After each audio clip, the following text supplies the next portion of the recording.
एक बार राजा कृष्णदेव राय के राज्य में एक अरबी व्यापारी घोड़े बेचने आया। उसने राजा के सामने अपने घोड़ों की इतनी तारीफ की कि महाराज कृष्णदेव देव उसके सभी घोड़ों को खरीदने के लिए तैयार हो गए। राजा ने व्यापारी को बातों में आकर सारे घोड़े खरीद तो लिए, लेकिन उनके सामने एक बड़ी मुश्किल खड़ी हो गई।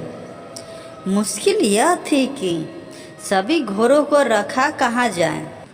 हेलो दोस्तों, कैसे हैं आप लोग? हमारा चैनल कैसा लग रहा है आप लोगों को? प्लीज़ हमें कमेंट करके बताएं और किस तरह के वीडियो हम आगे और बनाएं जो कि आप लोगों को पसंद हो। प्लीज़ हमें कमेंट करके बताएं और हमारे चैनल को सब्सक्राइब करें ताकि हम आपसे जुड़े रहें।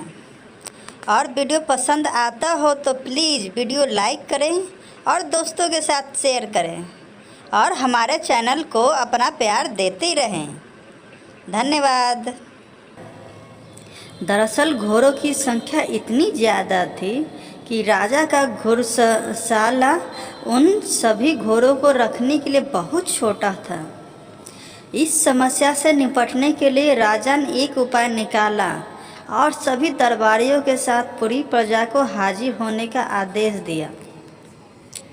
राजा का आदेश मिलते ही मंत्रियों और दरबारियों के साथ पूरी प्रजा अपना सारा काम धाम छोड़ कर राजमहल के बाहर जमा हो गई। इसके बाद राजा कृष्णदेव वहां पहुंचे और कहा, मैंने आप सभी को एक ज़रूरी काम देने के लिए यहाँ बुलाया है। इतना कहकर राजा ने सभी के सामने अपनी बात रखी। हमने अरबी घोड़ों की एक खेप खरीदी है। ये सभी घोड़े बहुत लाजवाब और बेशकीमती हैं, लेकिन अफसोस हमारे घुड़साल में इन सभी को रखना संभव नहीं। नया घुड़साल तैयार होने में करीब 3 महीने का वक्त लगेगा। इसलिए मैं चाहता हूं कि राज्य के सभी मंत्रियों और दरबारियों के साथ हमारी प्रजा भी 3 महीने के लिए इन घोड़ों की देखभाल करें।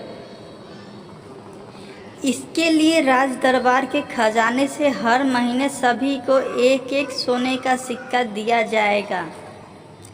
महीने में एक सोने के सिक्के के बदले घोड़ों को संभालना और उनके चारे पानी का प्रबंध करना बहुत ही मुश्किल था, लेकिन कोई भी इस संबंध में कुछ न बोल सका, क्योंकि आखिर राजा का आदेश जो था।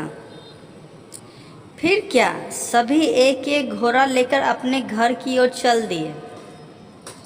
वहीं एक घोड़ा तेनालीराम को भी मिला। तेनालीराम बहुत ही बुद्धिमान और चतुर था। वह अपने घोड़े को ले गया और घर के पीछे घास फूस की छोटी सी घुड़साल बनाकर घोड़े को वहां बांध दिया। राज्य की सारी प्रजा राजा के क्रोध से बचने के लिए अपना पेट काटकर घोड़ों की खूब सेवा करने लगी। वही तेनालीराम घुड़साल में बनी छोटी सी खिड़की से घोड़े को हर रोज़ थोड़ा सा ही चारा देता। देखते ही देखते 3 महीने पूरे हो गए।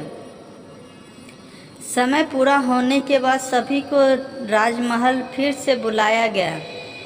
राजा का आदेश सुनकर सभी अपना अपना घोड़ा ले राजमहल पहुंच गए, लेकिन तेनालीराम खाली हाथ ही पहुंचा। तेनालीराम के साथ घोड़ा न देख राजा हैरान हुआ और उससे घोड़ा न लाने की वजह पूछी। राजा के सवाल पर तेनालीराम बोला, महाराज, घोड़ा काफ़ी बिगड़ेल और खूंखार हो चला है, इसलिए अपने साथ लाना तो दूर, मेरी उसके घुड़साल में जाने की भी हिम्मत नहीं हुई। तेनालीराम की बात सुनते ही राजगुरु बोले, महाराज, तेनालीराम झूठ बोल रहा है। हमें खुद जाकर इस बात का पता लगाना चाहिए। राजगुरु की बात सुनकर राजा कृष्णदेव उन्हें खुद तेनालीराम के घर जाकर सच्चाई का पता लगाने को कहते हैं। राजा के आदेश पर राजगुरु तेनालीराम के साथ कुछ दरबारियों को लेकर उसके घर की ओर चल देते हैं। तेनालीराम के घर पहुंच जैसे ही राजगुरु की नज़र वहां बने घुड़साल पर पड़ी, वह बोले, मूर्ख तेनाली, इस छोटी सी कुटिया में घोड़े को रखा है और तुम इसे घुड़साल कह रहे हो। राजगुरु की बात पर तेनालीराम बोला, राजगुरु, आप बहुत ही विद्वान हैं, तो आपको अधिक पता होगा। मैंने यह कुटिया घोड़े को रखने के उद्देश्य से बनाई, इसलिए इसे घुड़साल कह दिया। लेकिन घोड़ा सच में बहुत खूंखार हो गया है, इसलिए पहले आप इसे खिड़की से झांक कर देख लें, उसके बाद ही इस कुटिया के अंदर जाएं। राजगुरु तेनालीराम की बात मानकर घोड़े को देखने के लिए घुड़साल की खिड़की के पास जैसे ही अपना चेहरा लाते हैं, भूखा घोड़ा लपक कर उनकी दाढ़ी मूंछ से पकड़ लेता है। राजगुरु अपनी दाढ़ी को छुड़ाने की काफ़ी मशक्क़त करते हैं, लेकिन असफल रहते हैं। ऐसे में जब हर जतन करने के बाद भी घोड़ा राजगुरु की दाढ़ी नहीं छोड़ता, तो एक दरबारी अपनी तलवार से राजगुरु की दाढ़ी काट देता है और घोड़े से उनकी जान छूटती है। घोड़े से किसी तरह जान बचने के बाद राजगुरु साथ आए कुछ दरबारियों को घोड़े को महल ले चलने का आदेश देते हैं। तेनालीराम का घोड़ा पकड़कर राज दरबार में पेश किया जाता है। 3 महीने से घोड़े को ठीक से चारा पानी न मिलने की वजह से वह बहुत दुबला पतला दिख रहा था। जब राजा घोड़े की यह हालत देखते हैं, तो तेनाली से इसके पीछे की वजह पूछते हैं। राजा के सवाल पर तेनाली जवाब देते हैं, मैंने घोड़े को हर रोज़ थोड़ा ही चारा दिया। जिस प्रकार आपकी प्रजा कम भोजन में गुजारा करती है, इस कारण घोड़ा कमज़ोर और बिगड़ल हो गया।